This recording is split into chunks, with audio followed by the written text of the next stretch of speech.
Navoiyni ham sasirlar eshitdi. Eshitdi. Hayratullo Abror, Farhod Bashirin, Layli va Majnun, Sabbay Sayyor, Sa'd Iskandar. Bo'lmadi. Boburnoma qachon yozilgandi? 1530-yilda. Bilmayman. O'qigansan-ku, ayt. Esimda yo'q. Ayt. Shart emas. Birga bet qilarmiz-a? Oxirgi paytlar menga kam vaqt ajratyapsiz. Lekin mayli. Imtihonda yordam berdingiz. Hozir kiyimdan almashtirib chiqaman-a? Bo'pti. O'tgan safar nima bo'lgani esingda emasmi? O'tgan kunlar romanini kim yozgan? Abdulla Qodiriy. Abdulla Qodiriy. Nima meni yaxshi ko'radi deb o'ylayapsizmi? Bo'lmagan gap. Bilmagan narsalarimni bilganingiz uchun siz bilan gaplashyapman xolos. Boshqa o'rtamizda hech narsa yo'q. Bunaqa emas. Men ham kiyim almashtirib chiqaman.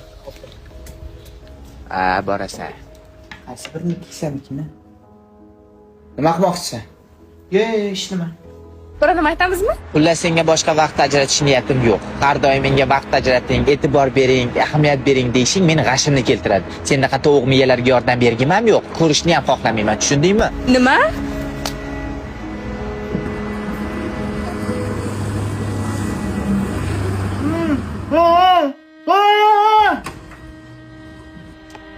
Nima qilib qo'yding?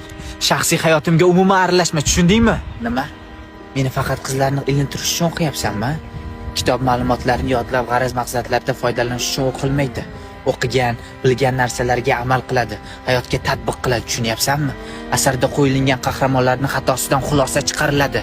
Nahotki tushunib yetmagan bo'lsang, Nastenka nima uchun har doim yonida turgan xayolparast bolani tashlab, yana eski sevgilisini oldiga yugurib ketganini. O'qish bor, tushunyapsanmi? Sendaqalar faqat ma'lumotlarni yodlaydi, fikrlab xulosa chiqarmaydi. Nima keragi bor shuncha o'qiganingni agar amal qilmasang?